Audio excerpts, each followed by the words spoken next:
انہی دنوں بازار میں شام کے ایک تاجر نے مجھے شاہ غسان کا ایک خط دیا۔ عیسائیوں کے اس بادشاہ نے لکھا تھا، ہم نے سنا ہے کہ تمہارے صاحب تم پر بہت ہی ستم توڑ رہے ہیں۔ تم کوئی ذلیل آدمی تو ہو نہیں، تمہاری قدر ہم جانتے ہیں۔ تم ہمارے پاس آؤ، ہم تمہارے مرتبے کے لائق سلوک کریں گے۔ خط دیکھتے ہی میری زبان سے نکلا، یہ ایک اور مصیبت نازل ہوئی، اور اسی وقت خط کو میں نے چولہے میں جھونک دیا۔ 40 دن اس حالت پر گزر چکے تھے کہ نبی صلی اللہ علیہ وسلم کا فرض دادا نبی صلی اللہ علیہ وسلم کا یہ حکم لے کر آیا کہ اپنی بیوی سے بھی علیحدہ ہو جاؤ۔ میں نے پوچھا طلاق دے دوں؟ جواب ملا نہیں، بس الگ رہو، اور میں نے اپنی بیوی کو میکے روانہ کر دیا اور اس اللہ کی بندی سے کہہ دیا کہ اب تم بھی اللہ کے فیصلے کا انتظار کرتی رہو۔ 50ویں دن میں فجر کی نماز کے بعد اپنی جان سے بیزار، نہایت ہی مایوس اور غم زدہ اپنے مکان کی چھت پر بیٹھا ہوا تھا کہ یکایک کسی نے پکارا، کعب مبارک ہو۔ یہ سنتے ہی میں سمجھ گیا اور اپنے اللہ کے حضور سجدے میں گر پڑا۔ پھر تو لوگوں کا تانتا بند گیا، فوج در فوج میرے پاس مبارکباد دینے کے لیے لوگ آنے لگے۔ میں اٹھا اور سیدھا نبی صلی اللہ علیہ وسلم کے پاس مسجد میں پہنچا۔ کیا دیکھتا ہوں کہ نبی صلی اللہ علیہ وسلم کا چہرہ خوشی سے چمک رہا ہے۔ میں نے آگے بڑھ کر سلام کیا تو نبی صلی اللہ علیہ وسلم نے فرمایا، کعب مبارک ہو، یہ تمہاری زندگی کا سب سے بہترین دن ہے۔ میں نے کہا، حضور یہ معافی آپ کی طرف سے ہے یا اللہ کی طرف سے؟ فرمایا، اللہ کی طرف سے ہے، اور سورۃ توبہ کی یہ آیتیں پڑھ کر سنائیں۔ توبہ کرنے میں کبھی تاخیر نہ کیجیے۔ زندگی کا حال کسی کو معلوم نہیں کب مہلت ختم ہو جائے، کچھ خبر نہیں کہ اگلا لمحہ زندگی کا لمحہ ہے یا موت کا۔ ہر وقت انجام کا دھیان رکھیے اور توبہ و استغفار کے ذریعے قلب و روح اور ذہن و زبان کو گناہوں سے دھوتے رہیں۔ نبی صلی اللہ علیہ وسلم کا ارشاد ہے، خدا رات کو اپنا ہاتھ پھیلاتا ہے تاکہ جس شخص نے دن میں کوئی گناہ کیا ہے وہ رات میں اللہ کی طرف پلٹ آئے، اور دن میں وہ اپنا ہاتھ پھیلاتا ہے تاکہ رات میں اگر کسی نے کوئی گناہ کیا ہے تو وہ دن میں اپنے رب کی طرف پلٹے اور گناہوں کی معافی مانگے یہاں تک کہ سورج مغرب سے طلوع ہو۔ اللہ کے ہاتھ پھیلانے سے مراد یہ ہے کہ وہ اپنے گناہ گار بندوں کو اپنی طرف بلاتا ہے اور اپنی رحمت سے ان کے گناہ کو ڈھانپنا چاہتا ہے۔ اگر بندے نے کسی وقتی جذبے سے مغلوب ہو کر کوئی گناہ کر لیا ہے تو اسے چاہیے کہ وہ اپنے رحیم و غفور خدا کی طرف دوڑے اور ذرا تاخیر نہ کرے، کہ گناہ سے گناہ پیدا ہوتا ہے اور شیطان ہر وقت انسان کی گھات میں لگا ہوا ہے اور اس کو گمراہ کرنے کی فکر کسی وقت بھی بے فکر نہیں رہتی۔ نہایت سچے دل سے خلوص کے ساتھ توبہ کیجیے جو آپ کی زندگی کی کایا پلٹ دے، اور توبہ کے بعد آپ ایک دوسرے ہی انسان نظر آئیں۔ اللہ تعالیٰ کا فرمان ہے سورہ تحریم میں آیت نمبر 8، ترجمہ، اے مومنو اللہ کے آگے سچی اور خالص توبہ کرو، امید ہے تمہارا پروردگار تمہارے گناہوں کو تم سے دور فرما دے گا اور تمہیں ایسے باغوں میں داخل فرمائے گا جن کے نیچے نہریں بہہ رہی ہوں گی۔ اس دن اللہ اپنے رسول صلی اللہ علیہ وسلم کو اور ان لوگوں کو جو ایمان لا کر اس کے ساتھ ہو لیے ہیں رسوا نہ کرے گا۔ یعنی ایسی توبہ کیجیے کہ پھر قلب و ذہن کے کسی گوشے میں بھی گناہ کی طرف پلٹنے کا کوئی شائبہ باقی نہ رہ جائے۔ ایسی توبہ کے 3 یا 4 اجزاء ہیں۔ اگر گناہ کا تعلق اللہ کے حق سے ہے تو توبہ کے 3 اجزاء ہیں۔ نمبر 1، انسان واقعی اپنے گناہوں کے احساس سے شرمسار ہو۔ نمبر 2، آئندہ گناہ سے بچنے کا پختہ عزم رکھے۔ نمبر 3، اور اپنی زندگی کو سنوارنے اور سدھارنے میں پورے انہماک اور فکر کے ساتھ سرگرم ہو جائے، اور اگر اس نے کسی بندے کی حق تلفی کی ہے تو توبہ کا 4تھا جز یہ ہے کہ بندے کا حق ادا کرے یا اس سے معاف کرائے۔ یہی وہ توبہ ہے جس سے واقعی انسان گناہوں سے دھل جاتا ہے، اس کا ایک ایک گناہ اس کی روح سے ٹپک کر گر جاتا ہے اور وہ اپنے اعمال صالحات سے سنور کر آراستہ زندگی کے ساتھ اللہ کے حضور پہنچتا ہے اور اللہ اس کو اپنی جنت میں ٹھکانہ بخشتا ہے۔ نبی صلی اللہ علیہ وسلم کا ارشاد ہے، بندہ جب کوئی گناہ کرتا ہے تو اس کے قلب میں ایک سیاہ داغ پڑ جاتا ہے۔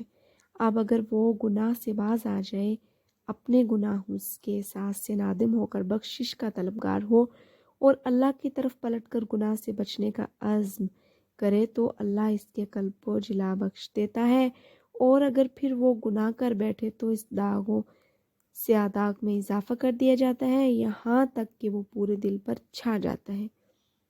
یہی وہ زنگ ہے جس کا ذکر اللہ نے اپنی کتاب میں فرمایا ہے۔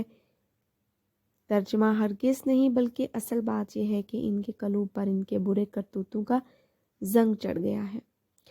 اپنی توبہ پر قائم رہنے کا پختہ عزم کیجیے اور شب و روز دھیان رکھیے کہ اللہ سے کیے ہوئے عہد و پیمان کے خلاف کوئی حرکت نہ ہونے پائے، اور اپنی روز افزوں پاکیزگی اور اصلاح حال سے اپنے عزم کا ارادہ کرتے رہیں، اور اگر ساری کوششوں کے باوجود بھی آپ پھیل جائیں، پھسل جائیں اور پھر کوئی خطا کر بیٹھیں، تب بھی مایوس ہرگز نہ ہوں، بلکہ پھر اللہ کے دامن مغفرت میں پناہ تلاش کریں اور اللہ کے حضور گڑگڑائیں کہ پروردگار میں بہت کمزور ہوں، لیکن تو مجھے اپنے در سے ذلت کے ساتھ نہ نکال، اس لیے کہ میرے لیے تیرے در کے سوا اور کوئی در نہیں ہے جہاں جا کر میں پناہ لوں۔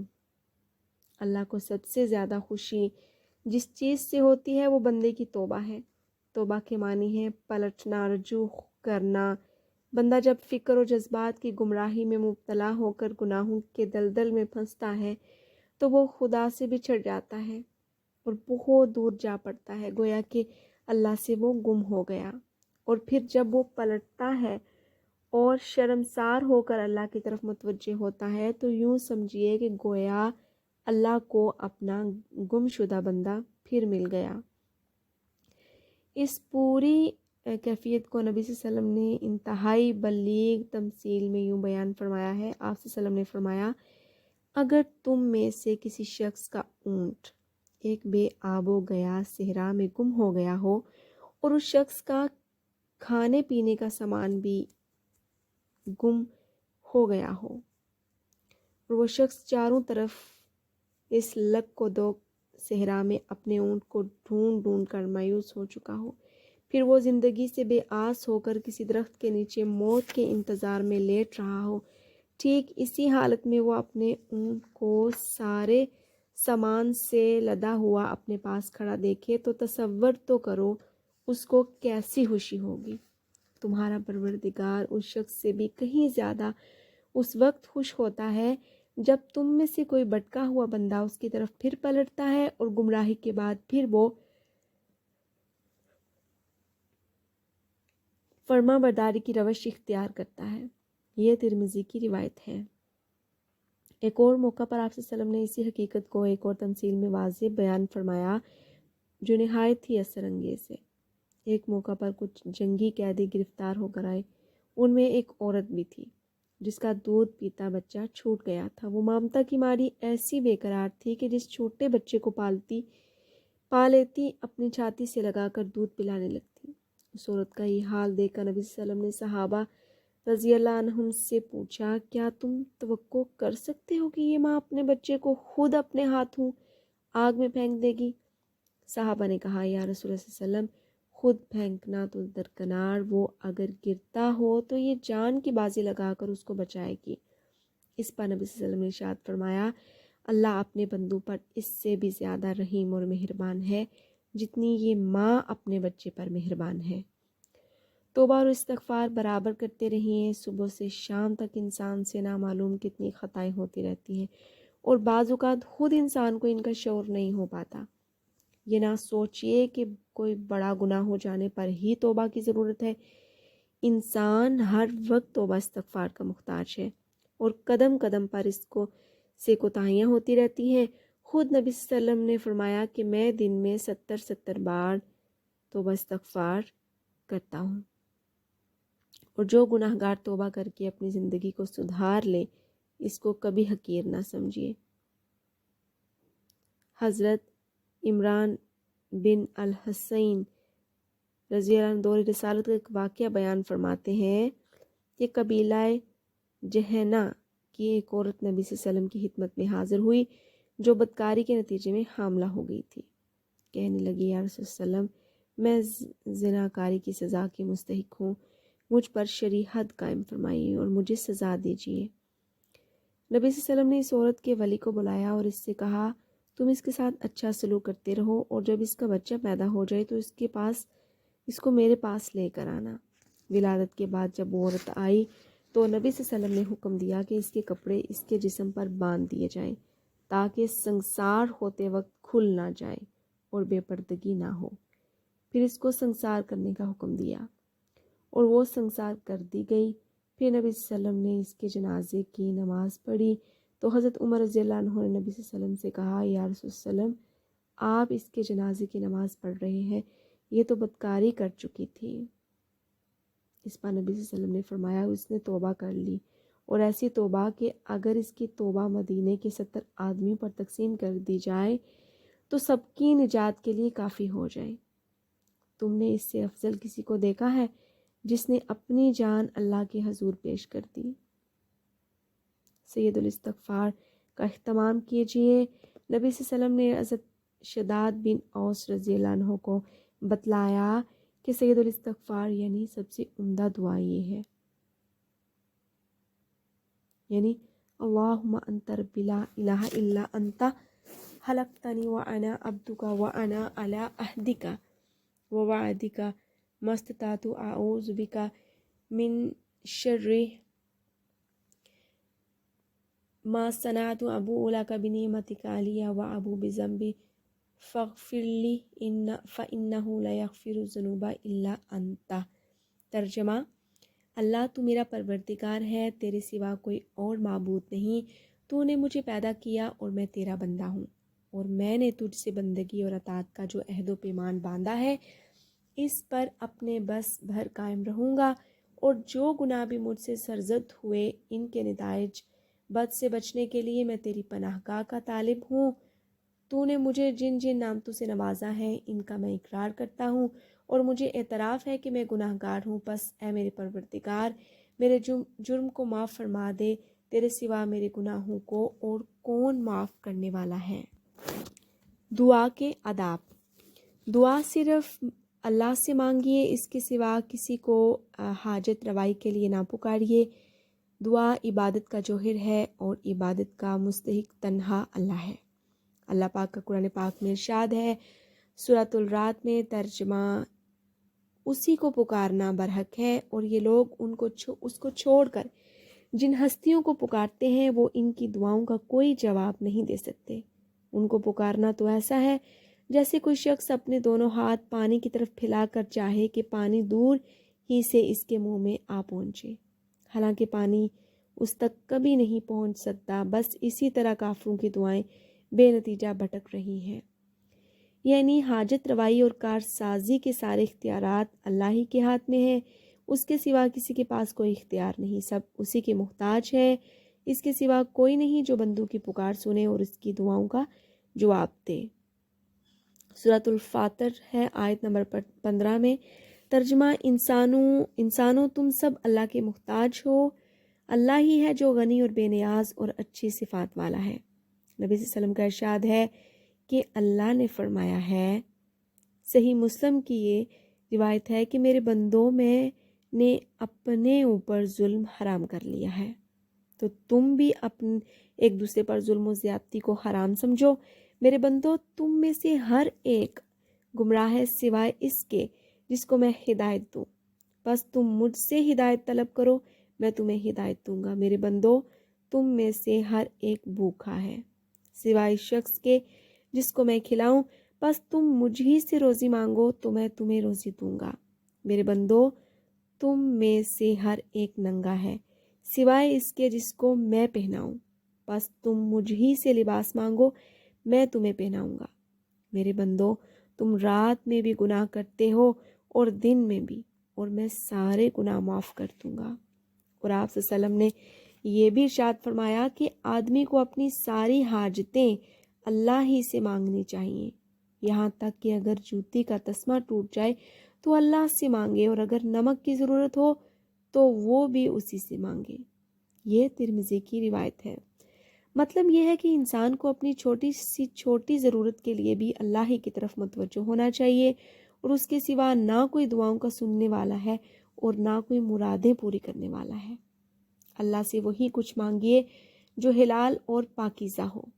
ناجائز مقاصد اور گناہ کے کاموں کے لیے اللہ کے حضور ہاتھ پھیلانا انتہائی درجے کی بے ادبی، بے حیائی اور گستاخی ہے۔ حرام اور ناجائز مرادوں کے پورا ہونے کے لیے اللہ سے دعائیں کرنا اور منتیں ماننا دین کے ساتھ بدترین قسم کا مذاق ہے۔ اسی طرح ان باتوں کے لیے بھی دعا نہ مانگیے جو اللہ نے ازلی طور پر طے فرما دی ہیں اور جن میں تبدیلی نہیں ہو سکتی۔ مثلاً کوئی چھوٹے قد والا انسان اپنے قد کے دراز ہونے کی دعا کرے، یا کوئی غیر معمولی دراز قد انسان قد کے پست ہونے کی دعا کرے، یا کوئی دعا کرے کہ میں ہمیشہ جوان رہوں اور کبھی بڑھاپا نہ آئے، وغیرہ وغیرہ۔ قرآن پاک میں اللہ پاک کا ارشاد ہے، سورۃ الاعراف آیت نمبر 29 میں، ترجمہ: اور ہر عبادت میں اپنا رخ ٹھیک اسی کی طرف رکھو اور اسی کے پکارو، اس کے لیے اپنی اطاعت کو خالص کرتے ہوئے۔ اللہ کے حضور اپنی ضرورتیں رکھنے والا، نافرمانی کی راہ پر چلتے ہوئے ناجائز مرادوں کے لیے دعائیں نہ مانگنے، بلکہ اچھا کردار اور پاکیزہ جذبات پیش کرتے ہوئے نیک مرادوں کے لیے اللہ کے حضور اپنی درخواست رکھیں۔ دعا گہرے اخلاص اور پاکیزہ نیت سے مانگیے اور اس یقین کے ساتھ مانگیے کہ جس اللہ سے آپ مانگ رہے ہیں وہ آپ کے حالات کا پورا یقینی علم بھی رکھتا ہے اور آپ پر انتہائی مہربان بھی ہے، اور وہی ہے جو اپنے بندوں کی پکار سنتا اور ان کی دعائیں قبول کرتا ہے۔ نمود و نمائش، ریاکاری اور شرک کے ہر شائبے سے اپنی دعاؤں کو پاک رکھیے۔ قرآن پاک میں ارشاد ہے، سورۃ المومن میں، ترجمہ: پس اللہ کو پکارو اس کے لیے اپنی اطاعت کو خالص کرتے ہوئے۔ اور سورہ بقرہ میں ارشاد ہے، آیت نمبر 186 میں، اور اے رسول اللہ صلی اللہ علیہ وسلم، جب آپ سے میرے بندے میرے متعلق پوچھیں تو انہیں بتا دو کہ میں ان سے قریب ہی ہوں۔ پکارنے والا جب مجھے پکارتا ہے تو میں اس کی دعا قبول کرتا ہوں، لہٰذا انہیں میری دعوت قبول کرنی چاہیے اور مجھ پر ایمان لانا چاہیے تاکہ وہ راہ راست پر چلے۔ دعا پوری توجہ، یکسوئی اور رقت قلب سے مانگیے اور اللہ سے اچھی امید رکھیے۔ اپنے گناہوں کے انبار پر نگاہ رکھنے کی بجائے اللہ کے بے پایاں عفو و کرم اور بے حد و حساب جود و سخا پر نظر رکھیے۔ اس شخص کی دعا در حقیقت دعا ہی نہیں جو غافل و لاپرواہ ہو اور لابالی پن کے ساتھ محض نوک زبان سے کچھ الفاظ بے دلی کے ساتھ ادا کر رہا ہو اور اللہ سے ہوشگمان نہ ہو۔ حدیث میں ہے، اپنی دعاؤں کے قبول ہونے کا یقین رکھتے ہوئے حضور قلب سے دعا کیجیے، اللہ ایسی دعاؤں کو قبول نہیں کرتا جو غافل اور بے پرواہ دل سے نکلی ہو۔ دعا انتہائی عاجزی اور خشوع و خضوع کے ساتھ مانگیے۔ خشوع و خضوع سے مراد یہ ہے کہ آپ کا دل اللہ کی ہیبت اور عظمت و جلال سے لرز رہا ہو اور جسم کی ظاہری حالت پر بھی اللہ کا خوف پوری طرح ظاہر ہو۔ سر اور نگاہیں جھکی ہوئی ہوں، آواز پست ہو، اعضاء ڈھیلے پڑے ہوئے ہوں، آنکھیں نم ہوں اور تمام اعضاء و اطوار سے مسکینی اور بے کسی ظاہر ہو رہی ہو۔ نبی صلی اللہ علیہ وسلم نے ایک شخص کو دیکھا کہ وہ نماز کے دوران اپنی داڑھی کے بالوں سے کھیل رہا ہے، تو آپ صلی اللہ علیہ وسلم نے فرمایا، اگر اس کے دل میں خشوع ہوتا تو اس کے جسم پر بھی خشوع طاری ہوتا۔ دراصل دعا مانگتے وقت آدمی کو اس تصور سے لرزنا چاہیے کہ میں ایک درماندہ فقیر، ایک بے نوا مسکین ہوں، اگر خدا نخواستہ میں اس در سے ٹھکرا دیا گیا تو پھر میرے لیے کہیں کوئی ٹھکانہ نہیں، میرے پاس اپنا کچھ نہیں ہے، جو کچھ ملا ہے اللہ ہی سے ملا ہے، اور اگر اللہ نہ دے تو دنیا میں کوئی دوسرا نہیں ہے جو مجھے کچھ دے سکے۔ اللہ ہی ہر چیز کا وارث ہے، اسی کے پاس ہر چیز کا خزانہ ہے، بندہ محض فقیر اور عاجز ہے۔ قرآن پاک میں ہدایت ہے، ادعوا ربکم تضرعا، اپنے رب کو عاجزی اور زاری کے ساتھ پکارو۔ عبدیت کی شان ہی یہی ہے کہ بندہ اپنے پروردگار کو نہایت عاجزی اور مسکینی کے ساتھ گڑ گڑا کر پکارے اور اس کا دل و دماغ، جذبات اور احساسات اور سارے اعضاء اس کے حضور جھکے ہوئے ہوں اور اس کے ظاہر و باطن کی پوری کیفیت سے احتیاج و فریاد ٹپک رہی ہو۔ دعا چپ کے دھیمی آواز میں مانگیے، اللہ کے حضور ضرور گر گرائیے، لیکن اس گریا و زاری کی نمائش ہرگز نہ کیجیے۔ بندے کی عاجزی اور انکساری اور فریاد صرف اللہ کے سامنے ہونی چاہیے۔ بلا شبہ بعض اوقات دعا زور زور سے بھی کر سکتے ہیں، لیکن یا تو تنہائی میں ایسا کیجیے یا پھر جب اجتماعی دعا کر رہے ہوں تو اس وقت بلند آواز سے دعا کیجیے تاکہ دوسرے لوگ آمین کہیں۔ عام حالات میں خاموشی کے ساتھ پست آواز میں دعا کیجیے اور اس بات کا پورا اہتمام کیجیے کہ آپ کی گریہ وزاری اور فریاد بندوں کو دکھانے کے لیے ہرگز نہ ہو۔ سورۃ الاعراف آیت نمبر 205 میں ارشاد باری تعالیٰ ہے، ترجمہ: اور اپنے رب کو دل ہی دل میں زاری اور خوف کے ساتھ یاد کیا کرو، اور زبان سے بھی ہلکی آواز سے صبح و شام یاد کرو، اور ان لوگوں میں سے نہ ہو جاؤ جو غفلت میں پڑے ہوئے ہیں۔ حضرت زکریا علیہ السلام کی شان بندگی کی تعریف کرتے ہوئے قرآن میں کہا گیا ہے، سورہ مریم میں آیت نمبر 3، کہ اذ نادا ربہ نداء خفیا، جب اس نے اپنے رب کو چپ کے پکارا۔ دعا کرنے سے پہلے کوئی نیک عمل ضرور کیجیے، مثلاً کچھ صدقہ خیرات کیجیے، کسی بھوکے کو کھانا کھلا دیجیے، یا نفلی نماز اور روزوں کا اہتمام کیجیے، اور اگر خدا نہ خواستہ کسی مصیبت میں گرفتار ہو جائیں تو اپنے اعمال کا واسطہ دے کر دعا کیجیے جو آپ نے پورے اخلاص کے ساتھ صرف اللہ کے لیے کیے ہوں۔ قرآن پاک میں ارشاد ہے، سورۃ الفاتر آیت نمبر 10، ترجمہ: اور اسی کی طرف پاکیزہ کلمات چڑھتے ہیں اور نیک عمل انہیں بلند مدارج طے کراتے ہیں۔ نبی صلی اللہ علیہ وسلم نے ایک بار 3 ایسے اصحاب کا واقعہ سنایا جو ایک اندھیری رات میں ایک غار کے اندر پھنس گئے تھے۔ ان لوگوں نے اپنے مخلصانہ عمل کا واسطہ دے کر اللہ سے دعا مانگی اور اللہ نے ان کی مصیبت کو دور فرما دیا۔ نبی صلی اللہ علیہ وسلم نے فرمایا، اللہ پاکیزہ ہے اور وہ صرف پاکیزہ مال ہی کو قبول کرتا ہے، اور اللہ نے مومنوں کو اسی بات کا حکم دیا ہے جس کا اس نے رسولوں کو حکم دیا ہے۔ چنانچہ اس نے فرمایا کہ اے رسولو، پاکیزہ روزی کھاؤ اور نیک عمل کرو، اور مومنوں کو خطاب کرتے ہوئے اس نے کہا، اے ایمان والو، جو حلال اور پاکیزہ چیزیں ہم نے تم کو بخشی ہیں وہ کھاؤ۔ نیک مقاصد کے لیے دعا کرنے کے ساتھ ساتھ اپنی زندگی کو اللہ کی ہدایت کے مطابق سنوارنے اور سدھارنے کی کوشش کریں۔ گناہ اور حرام سے پوری طرح پرہیز کریں، ہر کام میں اللہ کی ہدایت کا پاس و لحاظ رکھیں اور پرہیزگاری کی زندگی گزاریں۔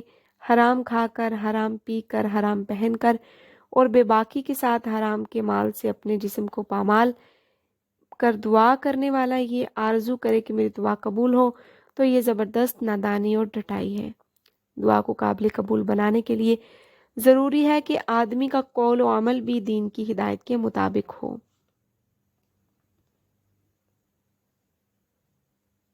آپ صلی اللہ علیہ وسلم نے ایک ایسے شخص کا ذکر کیا جو لمبی مسافت طے کر کے مقدس مقام پر حاضر ہوتا ہے، غبار میں اٹا ہوا ہے، گرد آلود ہے، اور اپنے دونوں ہاتھ آسمان کی طرف پھیلا کر کہتا ہے، اے میرے رب، اے میرے اللہ، حالانکہ اس کا کھانا حرام ہے، اس کا پینا حرام ہے، اس کا لباس حرام ہے، اور حرام ہی سے اس کے جسم کی نشو نما ہوئی ہے، تو ایسے باغی اور نافرمان شخص کی دعا کیوں کر قبول ہو سکتی ہے؟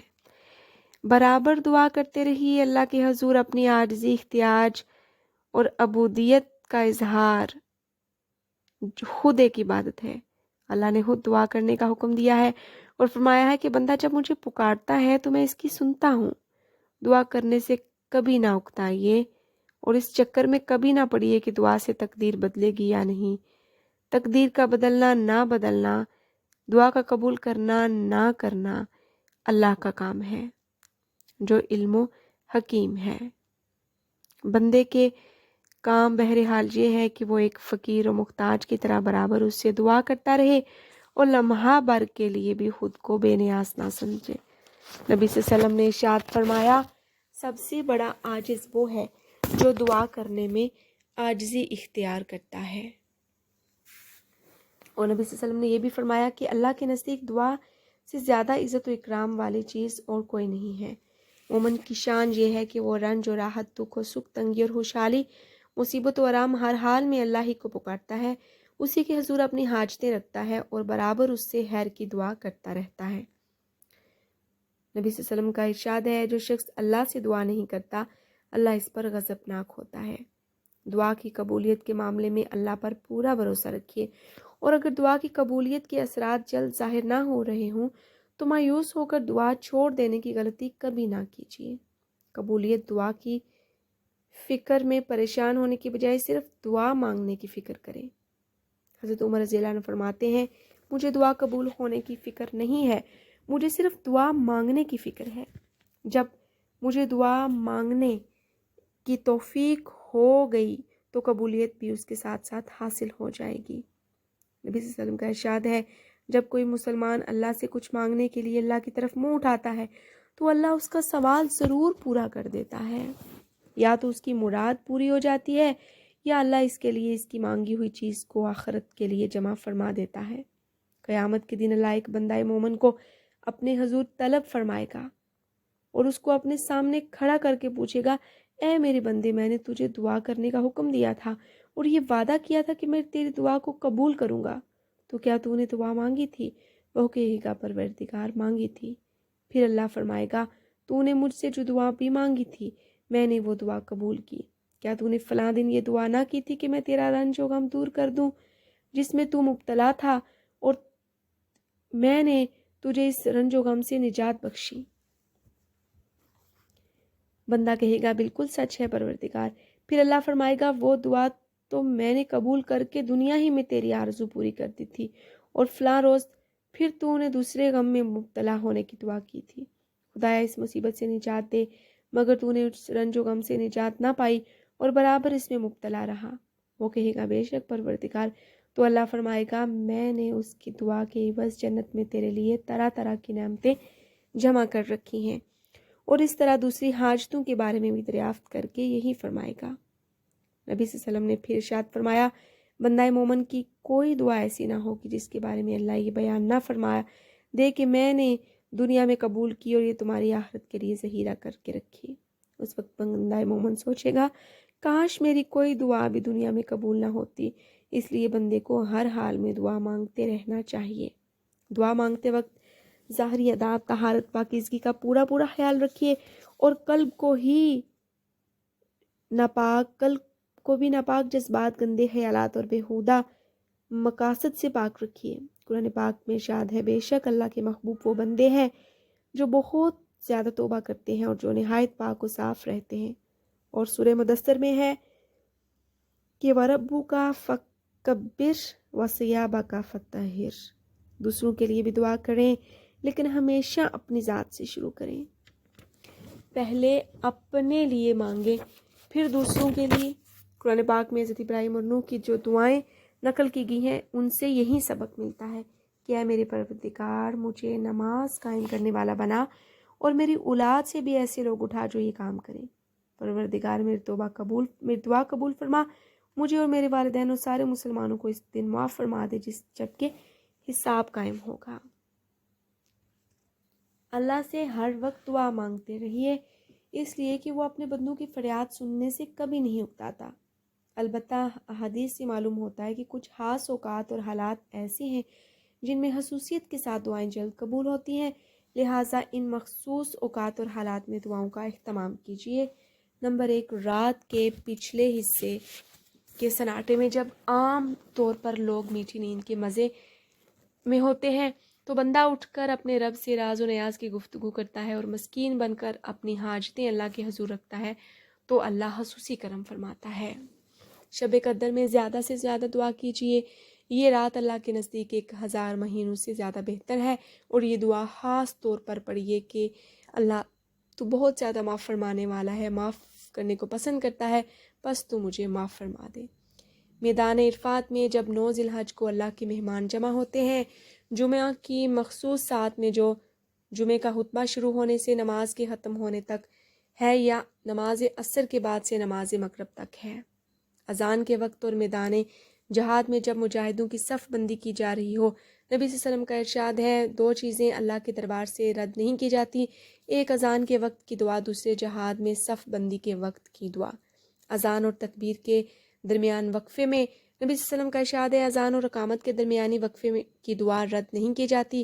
صحابہ کرام نے دریافت کیا یا رسول اللہ اس وقفے میں کیا دعا مانگا کریں، تو آپ صلی اللہ علیہ وسلم نے ارشاد فرمایا کہ اللہ تعالیٰ سے عفو و کرم، سلامتی و عافیت کی دعا مانگیں، دنیا اور آخرت کی بھی دعائیں مانگیں۔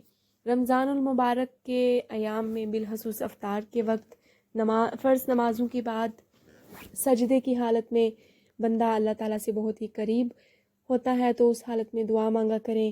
جب شدید مصیبت یا انتہائی رنج و غم میں ہوں، جب ذکر و فکر کی کوئی دینی مجلس منعقد ہوئی ہو، جب قرآن پاک مکمل پڑھا ہو، ان مقامات پر بھی کہا جاتا ہے کہ خصوصی دعا کا اہتمام کیجیے اور دعا خصوصیت کے ساتھ دعا کریں۔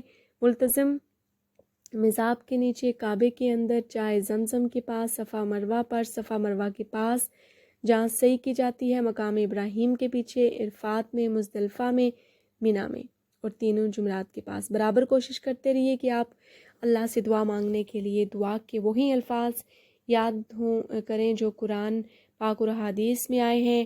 اللہ نے اپنے پیغمبروں اور نیک بندوں کو دعا مانگنے کے جو انداز اور الفاظ بتائے ہیں، ان سے اچھے الفاظ اور انداز کوئی کہاں سے لا سکتا ہے؟ پھر اللہ کے بتائے ہوئے اور رسولوں کے اختیار کیے ہوئے الفاظ میں جو اثر، مٹھاس، جامعیت، برکت اور قبولیت کی شان ہو سکتی ہے، وہ کسی دوسرے کلام میں کیسے ممکن ہو سکتی ہے؟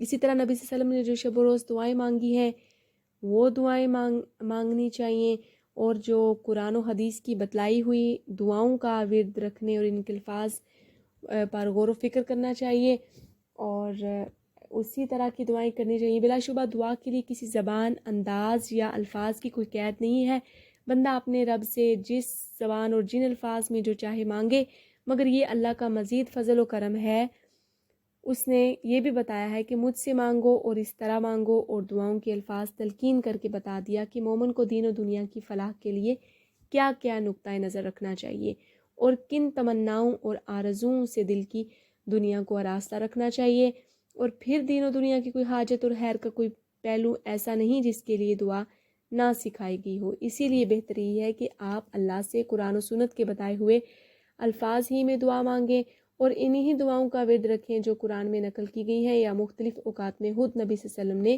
مانگی ہیں۔